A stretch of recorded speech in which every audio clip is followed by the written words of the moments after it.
Hello, everyone. My name is Vernice, and this is my podcast, Speak Up. Shout out to my new listeners out there. For those of you that don't know, the mission statement for this podcast is we will use our voices to motivate people to overcome life challenges through self-love and respect. So this is a place for self-love and respect. Hope you guys are all having a great October so far. This month flew. I don't know where it went, but we here. I'm excited for tonight's episode. I have a very special guest. I am so excited to pick his brain, get to know more about him and everything that he's done. You guys give it up for Darin AKA Prince of the community. Hey, how you doing? How's it going? I'm honored to be on such a wonderful show with an amazing message. Oh yeah, thank you for coming on. I appreciate you carving out time. Yes, of course. Yes, definitely. So tell us a little bit about yourself. Yeah, sure. I am a founder of a music and film academy. I am a executive A&R and PR. So for those who don't know what that is, that's artist and repertoire. The best way I can give it to you is I am the Uber and Lyft between the artist and in between the record labels or any major sponsors or those type of things. So I do that as well as do publicist work for artists that are looking for internal, external branding, horizontal and vertical marketing, and I also teach artists the importance of marketing. So, and of all things, I'm a man of God, and I am a father. So, those are the things that sum it all up. I have an amazing life. I've been blessed. I've been put in a situation to improve and impact people, and I think that's like the best thing. Oh wow, that is amazing. I love all the hats that you wear out here doing it. Right. Yes, I've definitely seen you seen you at events before, so it's pretty cool to be on here interviewing you. So what got you into PR and entertainment communications into that spotlight? Well, I started as a songwriter and artist, signed to Sony BMG when I was only 15 years old. I was very young, highly motivated, but knew like absolutely nothing about the industry in which I was headed into the direction. So as I got older, I realized that the artist is just like the smallest. It's really being an artist is really like the cheese on the entire burger, right? We like to think in the industry that the artist is like this big person, but actually it's just a spokesperson for the business, right? We look at sorry, I'm so sorry about that. We look at labels and we assume that the artistry comes first and then the label comes last, which is why they sign. But in reality, an artist is just a piece of the business. So I wanted more. I wanted more than just being a voice on audio. After somebody listens to a track from Kehlani or Snoop Dogg, that's it. They don't think about, hey, I wonder what this person is doing. I wonder the impact that this person is having on the community. Nobody tends to look up those kind of things. So I just felt like being an artist, I kind of wanted more. I wanted to be, like you'll say it, like a LeBron. I wanted to be a passer. I wanted to be a rebounder. I wanted to score. I wanted to be able to do everything. So, I met one of my friends who was like a huge fan of me in high school, and he became a music executive. Small world. He was just a music lover, right? And like a nerd in school. No one paid attention to him, and I was the one that had all the light on me in music. And he pulls up on me in like this Bentley coupe at the Cheesecake Factory. He's like, dude, let's go to lunch. I'm like, cool. I'm like, dude, what are you doing now? And he's like, oh yeah, I didn't tell you. Like, I'm a music executive. And I'm like, no, I didn't know that. He's like, yeah, man, thanks to you, you helped like broaden my horizons and the visions of being an actual executive. I didn't have the talents that you had in recording and writing. So, he just became a huge music executive. And so I was just, I know it sounds very materialistic, but being 19, 21 years old, it's like, that's what I want. I'm like, dude, this dude's in a Bentley, this dude's in this dude's in that. And so as I started kicking it around and hanging around him more, it's like, I knew I wanted that life. It wasn't even about the materialistic things at the time. It's just the chess moves that you can make with being an executive. And so quit my job working for the government, set on disability for like a year and really just planned out my future. And man, it was tough for the first 5 years, but now I'm here and I have him to thank. It's crazy because he thanks me for him jumping in with Interscope, but now like I have to thank him because it's like showing me another pathway other than just being an artist. That really made me made Prince of the community, you know. So that's how I got into this. Oh, that is amazing. It's crazy because we're already kind of jumping ahead because, yeah, our episode is going to be about environment, who you surround yourself with. So it's like crazy because it's like you need people you can learn from, you can grow with, and y'all can pour into each other. So I love that that was a great example that you brought up. So what's your favorite thing about what you do? And where did the name Prince of the Community come from? Oh, man. So it was given to me by Snoop Dogg, DPG, and Battle Cat. So like, yeah, I was before I became the executive, I was kind of just like helping out anybody because I was new, right? The average A&R or PR, you know, they'll charge their resources are somewhere around like $500 to $2,500 a month. I mean, I had a little rinky-dink studio in Santa Monica, and so I'm like, hey, I'm no one to charge that because I'm new. So I was charging like $60 a month, $50 a month to do marketing, PR for artists, showcase management, get them gigs, all types of different things for only $50. So I had a huge community so fast. I mean, before I started, I was maybe at like 3,000 followers on Instagram. And then within like 6 months, I was at like 25K off of just like 1 year. And so, I mean, that's how I got my name. You know, I was working with the community of people who didn't have the funds to be able to take that next step in music. So, I mean, it kind of just stuck. I was just like, hey, my friend was just like, bro, you should just stick with the Prince of the Community thing. Like, that's lit. That's a lit name. I was like, oh, let me see if that's available on Instagram. It was available. So I was like, all right, well, you know, and it's funny because everywhere I go now, it's like, oh, there's Prince. And it's like, they don't even know my name's Darin, but it's cool because that's the brand, right? It's like, that's a beautiful thing. So, you know, my wifey gets tired of that very much. Like, she's like, oh my God, another person. Because they'll come up to us and I'm always invited, like, yeah, man, come eat with us. They're like, oh, dude, I've always wanted to pick your brain and, you know, talk to you. I just don't have the funding. And which is why I create student funding contracts. Also, I run a 501c3 nonprofit that pays students to learn how to be an effective artist, a professional business and brand. So it's great. You know, it's great having that name, even though people know me more for Prince than Darin, but it's cool. It's like, you know, I get to help and impact people. So that's how I got the name Prince of the Community, was helping a big community of the underdogs that didn't have the financials to live out their dreams. Wow, that's amazing. It shows that name was made just for you, because that's right. Yeah, you're like, okay, that's how. I mean, my actual name is Vernisa. That's my Instagram too. So it's funny. Nice, authentic, love it. Right. So that's great. I love that. I love how you pour into the community. And look, you was doing your own PR before it was your thing to do for other people. So look, it shows it was for you. So I love that. Yeah. So you mentioned the underground wine cellar. So tell us about that. I would love to hear about it. Yeah, sure. So clearly we are in the metaverse and the multiverse of podcasts, right?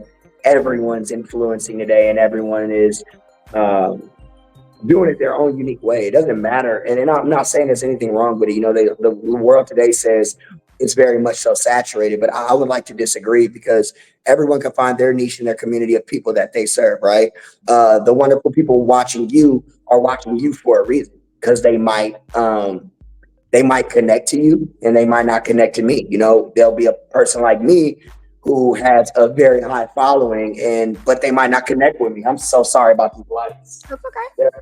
They're automatic lights, so they keep going on and off. So I'm at my office right now in the marina, and we're at the top floor, and like, I don't know why these lights do that. It's crazy. I'm trying to stop them from doing that. But going back to the point, people connect with you and they might not connect with me. They might want somebody more private and more interesting, such as yourself. And you know, I learned that. I learned that the way to create a niche is always just people, right? It's the same thing I tell these big artists that I work with now. It's like, hey, you're so worried about performing in front of 40,000, 70,000 people when your focus needs to be submitting services, interesting services to 200 people a year for $200 to $500, you know? So I love this. That's why I started the Underground Wine Cellar. I'm one of the only dudes that I know who's a connoisseur of wine and whiskey. So it's like, I've been a connoisseur of wine because my mother was one. So like, I would go on dates and women would be like, "How do you know all this stuff about wine?" And it's like, hey, my mom's like a huge connoisseur of wine. So, you know, my big love for like Reds and Merlots and Shiraz and Riesling and all of these different things, right? Dessert wines, breakfast wines, lunch wines. I'm like, what's one thing that I can give to the community of music and film and culture that can be something that's intimate of me, right? Because I kind of like keeping a lot of my stuff private. But I did want to make something that was very unique where people can go, one thing we know about Prince community, he loves wine. And so I made it. I made the underground wine cellar and I mixed it in with music culture. So when you come to my events, they're really cool, unique, intimate events where they're like marketing and mingling mixers, but at the same time, there's live artists that perform. You might catch an artist who just got signed to Interscope or just got signed to Warner Chappell, who's performing, as well as the underdogs as well. So they get to submit their songs in, and then they get great critiques, right? They people critique and give them constructive criticism, but at the same time, it's free wine tasting all night. So the cool thing about it is it's PWYW, which is pay what you want. So it makes it affordable for anybody that comes to the event. So some people might give 50, some people might give 5. And it's okay because everybody gets to sit in one event as all lovers of culture and music. And they get to wine taste a lot of things, a lot of time people have never done. You know, they don't know about a Merlot. They don't know about a Shiraz. They don't know what a red blend is. So you know, I just created the underground wine cellar and it stuck. You know, people loved it. It's a live podcast performance for the first time for season 5. We're in our 5th season. We'll be going live. So now you can watch it on Facebook. You can watch it on Instagram. But generally it was for a private kind of like small nook of people who just wanted to be that just love music. So we do things like Prince versus MJ. Just to kind of get the room warm. We do like Gap Band versus like the Isley Brothers. And then we'll go into new school. We'll do like Rihanna versus Beyonce, and we'll do red wine or white wine. The red wine will be the artist who is an older artist. And then the white wine is usually the younger artist. So Beyonce would be red wine and Rihanna would be white wine. And artists get to vote, you know? And then we always give out a bunch of good lucrative information to artists, like, hey, what's going on? What's new in hip hop? What's new in culture? What's new in R&B?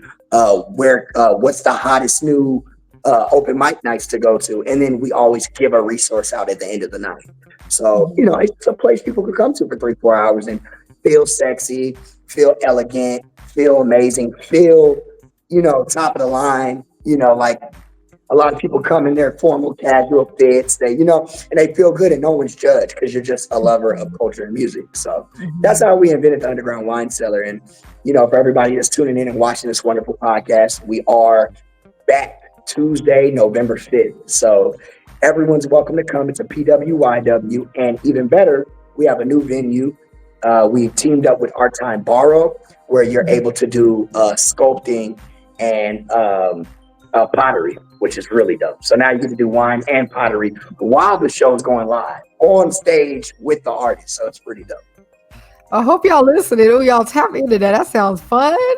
And I love that you use the word intimate, because I feel like that's what makes people comfortable. You know, when they feel they feel comfortable to get to know people, like you said, listen to the music, learn these new artists. I feel like honestly with music, that's the root. The roots are the best. When you come up from your roots and you deal with your community, it impacts your music later. So that's amazing. Not only that, but I agree with everything you're saying with that. But my favorite part of intimate is love, right? The society, I like to say society, the society in which we are created in the cohort are just a bunch of people who love music, man. It's like, come with love, dude. Don't come with a status. Don't come in a room just to try to look good. Mingle.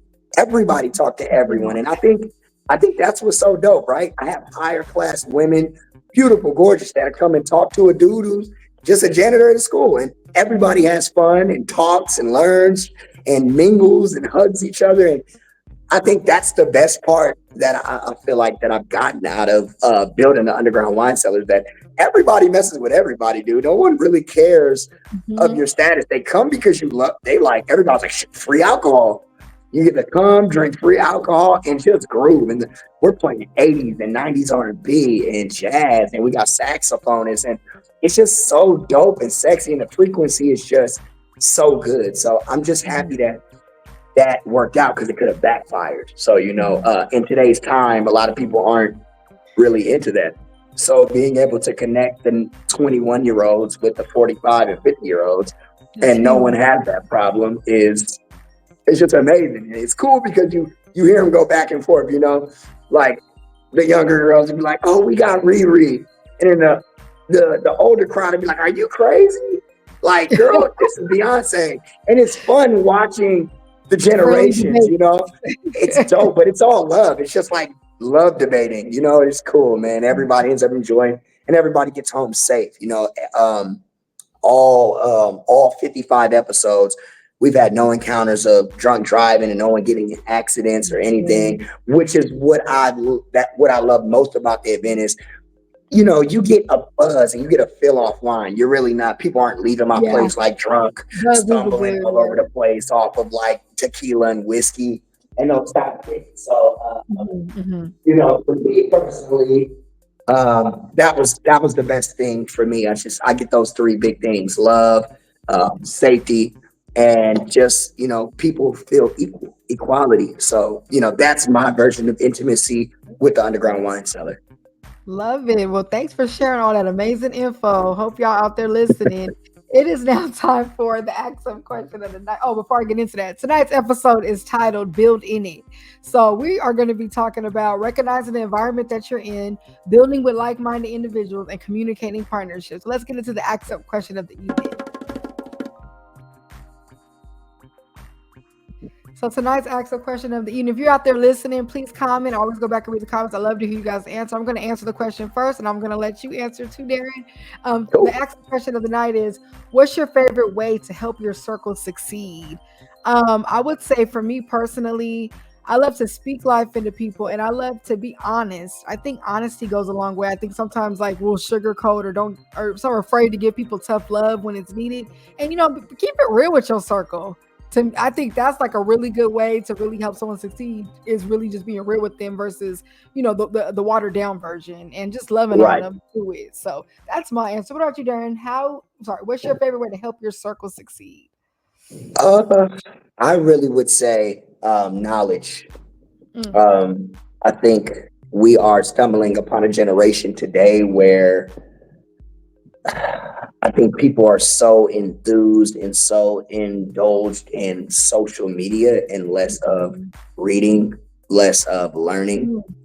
They'd rather learn in seconds than to learn in days. And I think that is a big problem. So what I tend to do is, which is being Prince of the community, is gathering all the information that these artists are not currently gathering. And hopefully when I give them that information, they'll go, "Wow, how do you learn this?" That's what people ask me all the time. I read. That's how it's that simple. Like all the things that all you artists, influencers, entertainers, and wonderful people are looking for are all in books, completely free of charge. I love books. Most of them don't even cost. The books don't even cost. You have to be serious enough to sit down for 15 minutes a day out of your time and read at least 4 or 5 pages. I like to tell my culture today, you don't have to be like me, because they tell me, "Oh, well, how much do you read?" Well, I read 4 books a day. My Bible's number 1. And then 3 are, marketing books and industry books. And people go, "Oh my God." Well, it's not that bad. I read 3 to 5 pages a day in each book. And, that gives me my, 20 to 25 pages a day. And, all of you can do the same thing. People look at that today like, "Oh my God." It's like, no, dude, it's not that difficult. It's, go look at your screen time on Instagram and, you're seeing a rude awakening. It's like, take just 15 minutes out of that 3 to 4 hours a day you spend on social media and apply that to something, apply pressure to something that's really going to help you. So, for me, it's knowledge. Hopefully my knowledge empowers other people to be more knowledgeable and to read and to gain information other places. I'm so glad you brought up books. It's funny because I was going to ask you about books too, but you already did it, so that was great. And it's cool because, like you say, it's a book literally for everything. I love books about the brain, books about Oh networking, yes, books about yes, discipline. And it's true, like yes, you said, you don't need a lot of pages to read because sometimes they break it down so well that one chapter will give you that information. So I'm glad you brought up reading because you're right. We have a lot of yes. screen time on Oh our yeah, IG screen and, time on our phone. and I love that about what you just said. My discipline for me personally is my Bible. So, Yeah, I you love know, it. I definitely read my book of discipline. The Most High, thank you for even putting me in this situation. I praise less, I pray less, and I praise more. That's always my There thing. you go. Oh Any yes. tools and tangibles that God has in store for me, He's blessed me with the tools to get it done. So I don't have too many excuses or complaints about anything. I live every day.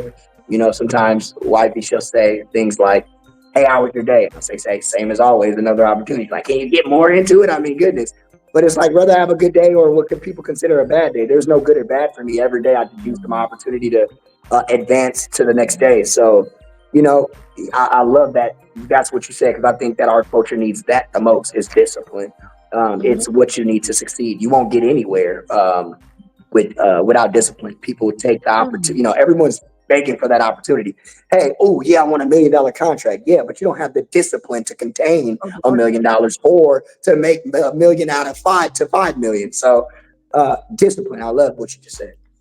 And I love and going deeper on discipline, we're getting into our topic, the importance of acknowledging the environment that you are in. That goes with discipline, being disciplined Yes. to hang with the right people to know, okay, this is informing.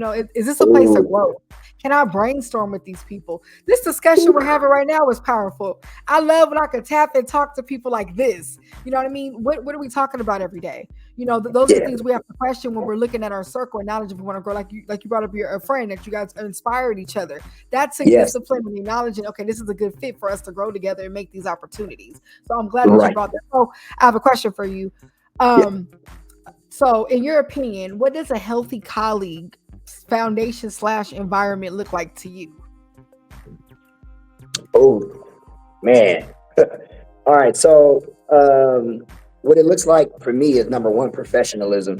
That plays the biggest toll to me, right? I think in this time in which we are working in, a lot of people are working with their cousins, working with their brothers, working with their bros and all of that. And I think that tends to get in the way of professionalism. Another thing is I don't think people study professionalism enough to understand it, right? The culture in which we work in today, it's like, hey, the moment, like example, I just actually said this earlier today on another podcast at 3 o'clock today. I was on a podcast with Sherman Oaks, and one thing I said is the most detrimental thing to our culture is, all right, example, McDonald's is not our culture, right? That is owned Mhm. by a white company, right? We clearly know. Um, how many times have people gotten food poisoning at like a McDonald's or In-N-Out or these things? Mhm. It's happened, but you still go back to In-N-Out. Most people will still go back weeks later. That's They'll what be off of it for a second, but they go back to it and go, but continue buying a double double or you know what I'm saying, whatever they got sick of. But I think in our culture, we you mess up once and then, oh, I'm not messing with them anymore. I'm not doing this anymore.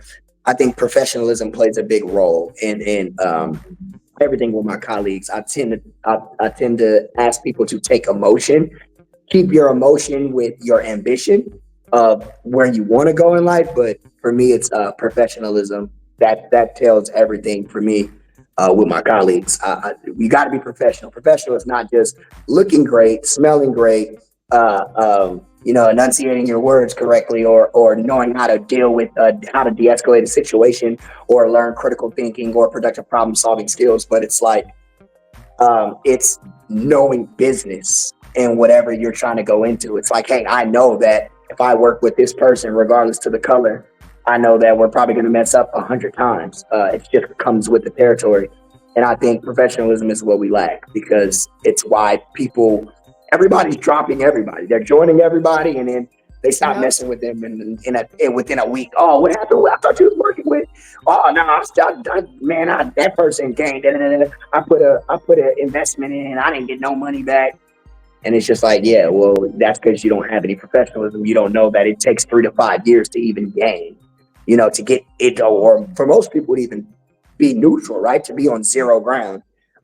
It took me 5 years. You know, I lost so much money. I mean, it was to a point where I couldn't even be in my own space. I couldn't rent my own space because I was investing my money into my studios and my stuff. So I'm just now reaping the blessings and the benefits of everything, you know, years later.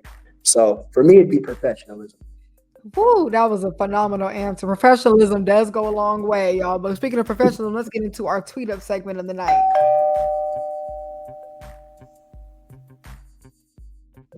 I know I like to be on Twitter, whatever they call it, but it's something that I tweeted this week that goes with tonight's episode. It goes with what we're actually talking about is elevation doesn't always have to be a solo thing. Genuine connections elevate with you and push you as well. So we're going to talk about right now the importance of that team building when it comes to your brand and your craft. So you just mentioned professionalism and things like that. It takes all that to build the team. And, you know, we're not meant to fight battles alone. You know, I think we're in a time to, you know, speaking of social media, we're quick to be like, I did this on my own. I got it out the mud. It was just me. And it's like, but it's nothing wrong with having a healthy team. So it's going to be a moment where you need something, some type of support system, somebody who's good at this, or someone who can educate you, like you were speaking on knowledge. So all those things go together. So speaking of team and building, in your opinion, what is the most important reason that a person should take having a PR team seriously? Oh man, I think, oh goodness, you literally took something directly out of my mind. It's like, it's almost like nostalgic, right? Because I talked about this years ago, and now literally earlier today, a team period is the most critical thing to anything you do. People look at, like I said, we go back to the brick and mortars, or even all the way down to the top big Fortune 500 companies. It's not one guy, right? And it's the funny thing is, right, you talk about like Steve Jobs. He did not create the tiers of like what Apple really is, like the full programming. And people don't understand that. He's more so the spokesperson and the person who patented it, made it a business, you know, those type of things. So for me, I know the importance of PR, team period, right? Your PR team is the most critical thing, right? A lot of these artists want to sit down and be artists, but in order to be that, you must have a team, right? You can't sit around. No one wants to hire a team, right? They don't want to spend the money. Everybody wants the financials all to themselves. But to do that, you have to be your own financier, number one. Number two, you have to be your own marketer. Number three, you got to be your own street team. You got to get all your flyers and things out, right? Number four, you got to be your own showcase manager. You got to make sure you book your own shows. And I think that's why you have all of these artists struggling today, is because they just don't have a community or a cohort or a unit to help push their brand forward. So I would say PR team is probably the most critical thing. I think it is the beef on the whole entire burger. The music or your film or your book or whatever it is, it's just literally the cheese on the burger. It's I feel like the team is the beef. It is the creme de la creme. It is the most important factor to the entree. So go ahead. Y'all here dropping gems. Hope y'all taking notice. A good. Ooh, I'm feeling this. Go ahead, y'all. It is now time for the Life Up segment. This is the Life Up segment. This is when I take the topic and I relate it to an issue in today's world. So tonight's Life Up is sharing your vision with the wrong environment, and expecting growth in a place where the plants aren't watered. So these are really big, huge ones. You know, how many of us have shared what we was doing with the wrong people? They take giving you wrong knowledge, and then expecting growth for the plants ain't water. If we ain't putting the work in, how's it gonna water? I just did an episode last week on not giving attention to your brand. So all that goes hand in hand. So any thoughts on that, on those two topics? Man, I always say this: you only get the wrong information from the wrong environment. Woo! I mean, that's as simple as I make it. That's hilarious to me, because I get artists that come to me, they want to work with me, but I won't do things their way. I won't, because if things were done your way and they were correct, you wouldn't be coming to moi. So you're coming to a marketing guru to help build your brand. The problem is that you want to do it your way. Your way, I like to ask artists, well, where did your way come from? Like, what professor, who did you study? And they go, oh no, well, my way has a lot to do with, you know, how intimate I am with my music. But unfortunately, that's nothing to do with anything. And sometimes it's wrong in your own environment. It doesn't even have to be somebody, the environment you're hanging out in. It's what you're learning from social media or something else. I have guys that come to me and go, yeah, I need 65 pieces of content per month. And I'm like, dude, where did you learn this from? And they're like, oh man, well, I learned it from Gucci Mane's PR. And it's like, dude, that strategy is specifically built for Gucci Mane. It's not built for you. Unfortunately, when you drop 38 songs a month, you have to promote 38 songs. So now they go, oh, well, how much does an average song cost? I go, well, how much does it cost to get a hit out? And I tell them, well, a hit is about $450K to $1 million. So now that you drop 38 songs, you need about $38 million to make those all hits, And I have people come to me a lot. Oh, dude, I got a hit. You gotta mess with me, bro. I'm the hottest thing in Northridge or in Long Beach. And I go, okay, cool. I got a hit. And then I check Billboard in front of them. I go, hey, what's your name? What's the name of the song that's the hit? And they go, oh yeah, it's coming down on the ocean by Lil Rappy. And I'd be like, that's funny, because I just looked Billboard and I didn't see the song.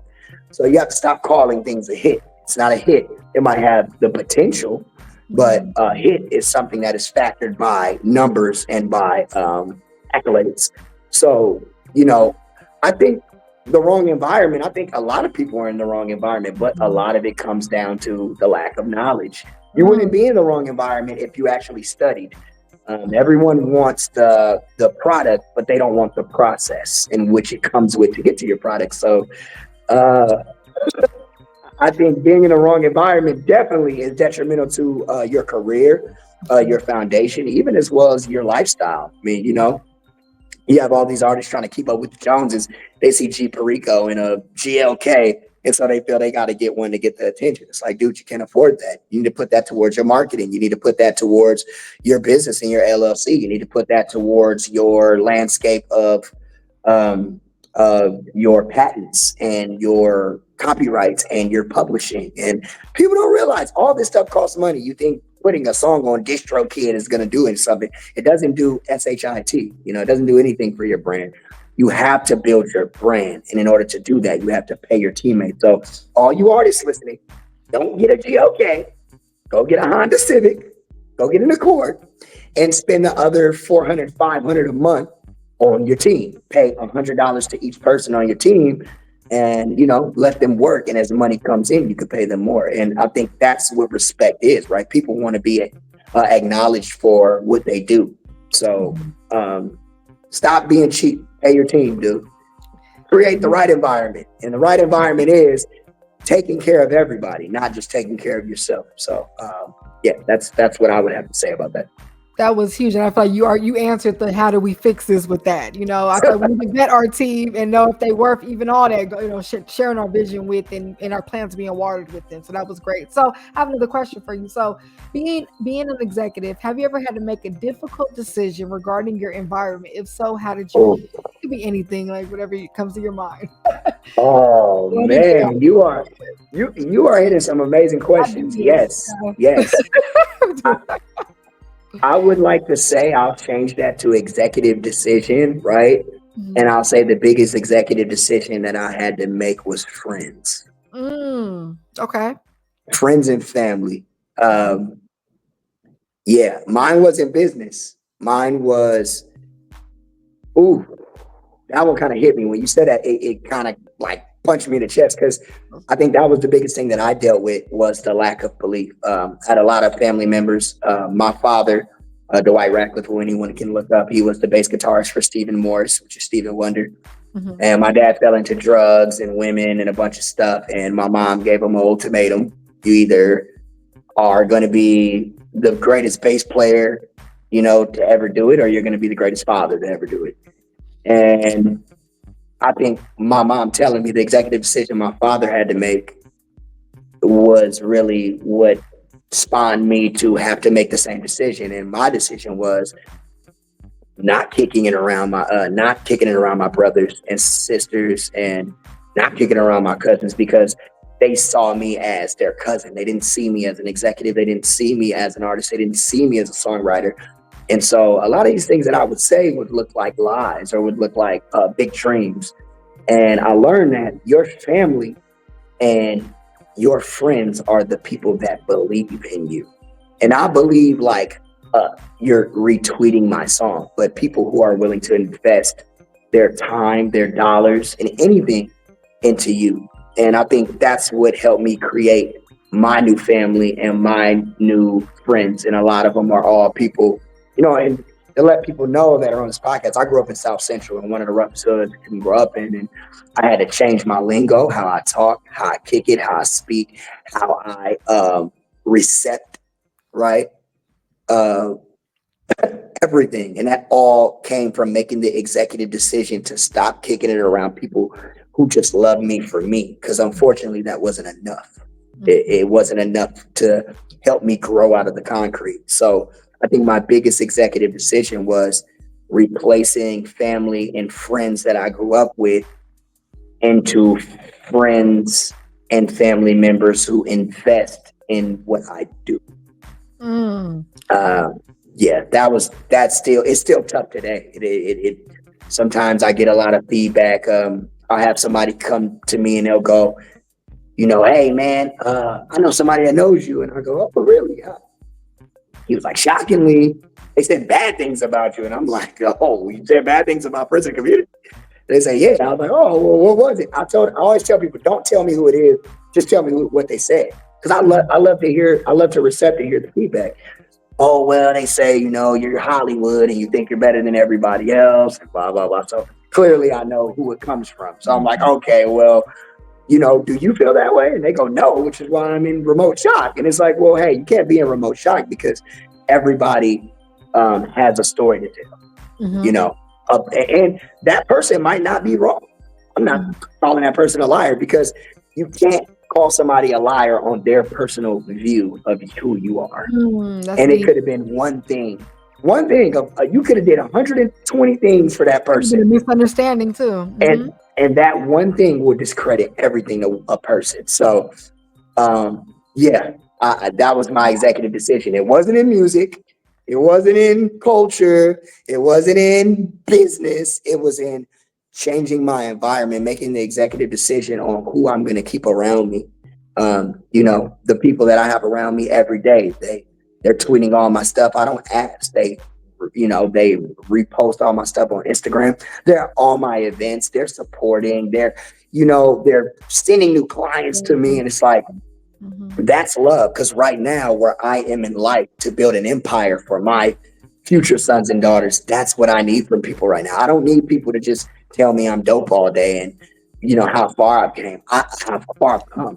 I need people to invest in me as I invest in people. The reason I'm the one who created big pathways for artists to not have to pay, they're paying 85-90% less. So with that, I need that same thing. I need that compensation back. I need people to be a part of me as I am a part of you.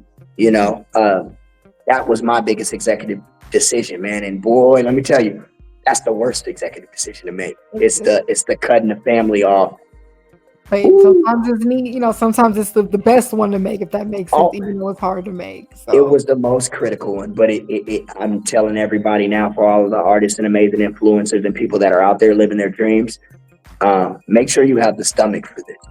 It's not the finances, it's not the spirit, it's not the drive. I mean, you can have all that, but there are things that can turn your car right around.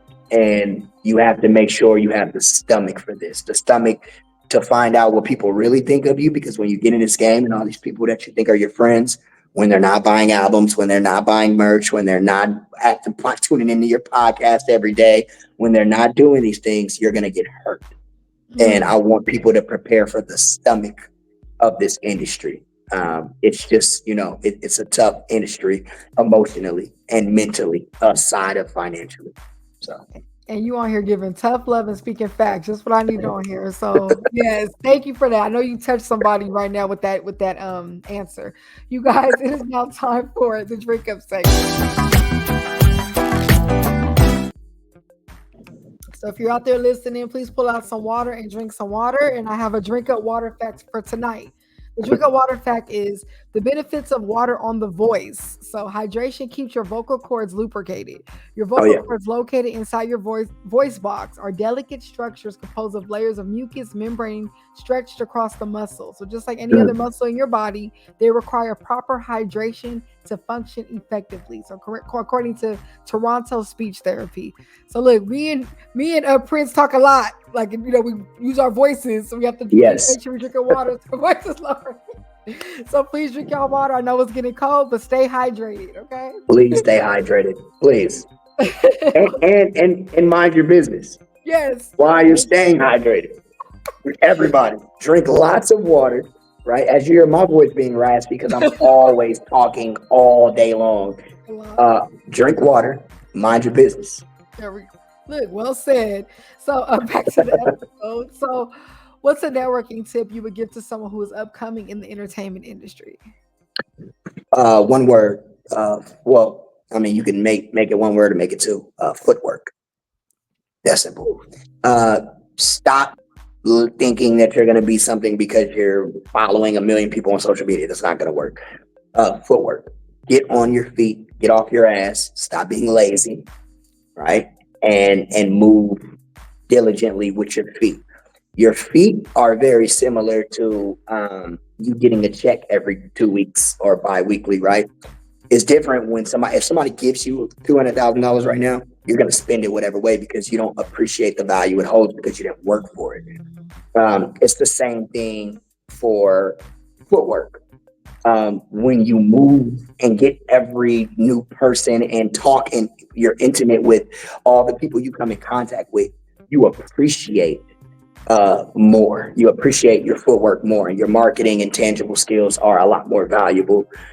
So yeah, I would just say footwork. That's my thing. I feel like I think social media and all these SEOs, which is search engine optimization, all of your titles, Spotify's, Apple Music's, they've made everybody so lazy. Stop shooting content on TikTok with a cell phone. Stop doing that. Take your time out and really film, do diligent editing. And if you don't know it, learn it. I'm not saying that it's a bad thing for you to start with, but I shouldn't see you in 5 years still on shooting from iPhone. You should be on a camera by then. You should be shooting diligently, and you're supposed to increase your value. So for me, it's footwork, and footwork will increase your value because people will naturally tell you. You'll learn things from people's mouths physically in front that you won't see in social media. People won't tell you on social media. So that's real. You just took the thought out of my head because I was going to say go to those events to go outside, shake hands. I really appreciate people from back in the day because they didn't have social media. People really had to go outside, meet people like you said, and you get more intimate conversations offline. Right. Thank you for that. Yeah. You guys, it is now time for the Poet Up segment. See, I know I like to write poetry, so I'm going to share a quote or two from one of my poems. This is from my poem, I Want to See a Black Woman Smile. So nice. Here we go. I want to see a Black woman smile, a genuine smile, not the smile that we use to cover the pain, not the smile that we use to bite our tongue, but the smile that comes from the happiness that we deserve. So that was my short, sweet Poet Up for tonight. Nice. Thank you. And back to the episode. So speaking of poems, quotes, what's your favorite positive affirmation to say to yourself? Oh, I do one every day, different ones. I would say the thing that sticks with me most will probably be you're only as good. You're only as valuable as your work. I mean, that's the one I live with. I tend to not go too deep into affirmations for like spiritually and those type of things because everybody's in a different spirit, spiritual journeys and those type of things. But what I do know is everybody wants to, be financially successful. So if not, they want to be successful in their spiritual journey or anything. So for me, it's just work ethic, period. So for me, you are only, as valuable as your work ethic and the work you put in. I really think that applies to everything, whether your work that you put in as a father or a mother, whether the work you put in as a sister or brother, the work you put in at work, the work you put in for business, the work you put in for your spiritual journey, or even discipline. So I like to touch all of those segments, financials, spiritual, mental, right, emotional, all of those. So for me, I think work ethic has to do with all those. That all goes hand in hand. And I love affirmations too, because it's even deeper, like you said, in spirituality, it's just the way you're talking to yourself, just being kind to yourself and giving yourself those reminders. So Yes, I'm very hard on myself. So on that one, I might not be the most like affirming, oh, you are the greatest, most beautiful gift. Because for me personally, that's why I tell people I treat myself harder than I treat my clients. So it's like, I'm hard on myself get too. the hell up, stop being a buster. When I'm sick, I'm still getting up. Get your ASS up, go swim, do your workouts, do what you're supposed to do. Get up, bro. You're not dead. So for me, it's a little bit different with my affirmations because I'm very tough on myself. So my affirmations is there really are no affirmations. You just get your butt up and work. Tough love, though. You know, yeah, I'm a little bit more from the old school with my wisdom. So my wisdom is like, hey, listen, one of the things I always say is I only feel sorry for crack babies and rape victims. Like that's something my uncle used to say growing up. He's like, dude, you don't have no disabilities. You can get up every day and make something of yourself. There's people with real physical and mental disabilities who have it really tough in this world. And so when you are able to do things, I don't want to hear no excuses. It's the same thing I tell my friends every day. Bro, why, you like to harp in your problems. It's like, dude, you're breathing. You are alive. You have a car. And if you don't have a car, you have money for transportation. You don't have money for transportation, you can go to county and get money for transportation. We live in this environment right now where I tell people to shut up. I'm tired of the excuses because we are at the highest time of resources. And it's like, whew, stop it. We're at a time now where you can create a podcast with a $30 microphone in your cell phone. So for me, it's like for $20. I know. Right. See what I'm saying? And you sound amazing. And it's like we live in the digital realm of so many resources and things that we could do to go to the next step. So what's the excuse? There we go. I love that. Look, tough love on yourself, y'all. It's not time for the show up segment. This is the show up segment. If y'all out there listening, please answer this question, and I'm going to answer as well and have Darin answer. So tonight's show up is, the show up question is, how did I show up for myself this week? So I'll go first. The way I showed up for myself, I know what you just said, but I actually took 2 days to really sleep. I feel like I'm like you, what you just said. I get up regardless. I'm like, I'm on the go, but then your body will shut down on you too if you don't get yes. So I just been like, I had unapologetic sleep, and I feel like recharged and amazing to conquer this week. It was much needed, and I told myself I'm gonna give myself little periods like that where I do that so I can go extra hard, and keep that momentum. So that was how I showed up for myself this week. So how did you show up for yourself this week? For me, it was a whole day of the whiteboard and reflection. As a father, as a businessman, as a man of God. So for me, it's like my self-reflecting was also, you probably don't know this, but my school, we just upsized from a 2,500 small square foot building to a 5,000 square foot building. We just bought Internet Money Studio. They're the ones who are responsible for like True Squirrel, Don Tolliver, and all of them. So this whole 3 months, I'm not going to lie to you, I have literally just been like playing video games, chilling with the kids, you know what I'm saying? I kind of got stuck in just doing that. I mean, I had to reflect all yesterday and just say, okay, I need to do more starting tomorrow. My goals are never, next year, January. No, I don't do yearly goals. I start tomorrow. So, I'm going to start killing every podcast segment. Killing everything that I do, beat out more outings of other people's platforms, which I never do. Everybody always comes to my platforms to come, ask me questions and be able, I need to start being a part of anybody else's platform. So aside of this show, if there's anything I can do to help you, please let me know. That's what I need to start doing. And, for me, it was just reflection, dude. I reflected. I'm hard on myself, so I never need anybody to really tell me about myself. So it's like, okay, I need to get this corrected and get this taken care of. So um, from now all the way out till December, I'm swinging on everybody's podcast. So I'm trying to get out and be a part of other people's podcasts. Not only that, but be a vessel to other people's platforms. So you please let me know off of this, what can I do to actually help you and benefit you as well? Because since I've met you, you have been like showing up to the things you could, being a part of it. And I love that. Like, how can I give back? I think Prince of the Community's platform, I've been so busy with being all over the place. It's like, okay, listen, for these next 2 months, I'm going to try to give my time to everybody else's podcast and everybody else's thing. So if you are listening to this amazing, beautiful podcast, and you want to schedule me for something, listen, it doesn't cost. I'm not charging anything. Please put me on your podcast. If I can do anything to help you, bring you more numbers, please let me know. Tap in, y'all. Beautiful answer. And I like to ask all my guests a fun question. So yours, with you being a wine enthusiast, what's your favorite wine to drink? If you only choose one, like right now, yeah, I'm not gonna let you go on. No, that's tough. Okay, I'll give you one red, one white, but that's it. Like, if you okay, I'm gonna be honest with you. I'm not even gonna choose a white. I'm like a red guy.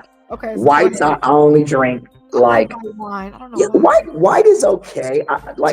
For me, white is more with food, right? Yeah.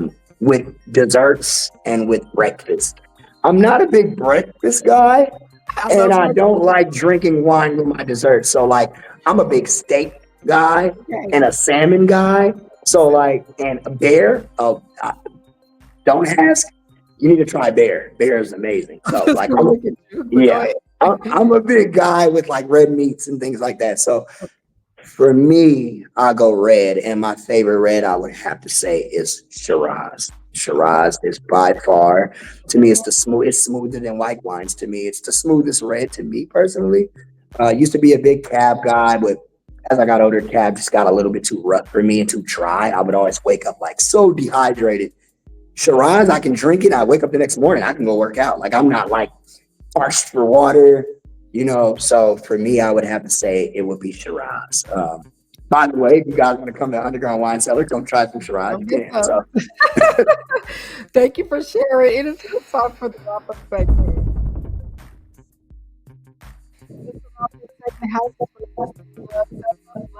To put yourself in the right environments. Think about it. You take care of what you love, right? So you're gonna. Yes. It's like a new pair of shoes you bought. You're gonna set it in the right room, keep it in the box so they don't get dirty. Do that with ourselves too. Where are we placing ourselves? Are we putting ourselves? So that's just something important to tap into. So for you, how do you practice self-love? I practice self-love on accomplishing my goals and responsibilities as a man. So for me personally, my self-love, like I said, I'm a little bit different sometimes, only because I am a vessel of God and I have a lot on my shoulders. But my job being placed here on earth is to literally help others succeed. So for my self-love personally, when somebody else's success is always succession for me. So like, I love to succeed off of other people, and that's my self-love. I get love out of other people succeeding. Ooh, amazing answer. And this is the final question I love to ask all my guests is, what do you want to be remembered for? I want to be remembered as a vessel. Yes. Simple. Beautiful answer. Yes. And you're doing that already. Yes. And remember, you guys, reflect on your environment and let go of what's holding you back from elevating. So those executive decisions will have to be done. Okay. So yes, I appreciate you guys tapping into my episode, and I appreciate you for coming on. Thank you for dropping so many gems. This was a great discussion. Before we go, can you shout your information out where people book you, find you, all that? Yeah, sure. You can find me simply. I have 4 phone numbers, so I won't be giving those out because I never answer them. You can find me, all handles, Prince of the Community. Please hit me up on Instagram, guys. You can DM me. I'm very loving and I'm very open to everybody. So, yep, Prince of the Community handles everywhere. That's it. Yes, tapping, super simple, just like that, Prince of the Community. Yes, but thank you again for coming on. I appreciate y'all all tapping in. Please follow SpeakUpJV at SpeakUpJV. I'm on Twitter at SpeakUpJV, and my personal is at Vernisa. Tell your friends to tap in. Please tap in with Prince of the Community and his wonderful upcoming event. Love y'all. Have a good one. Happy. Thank you. Woo.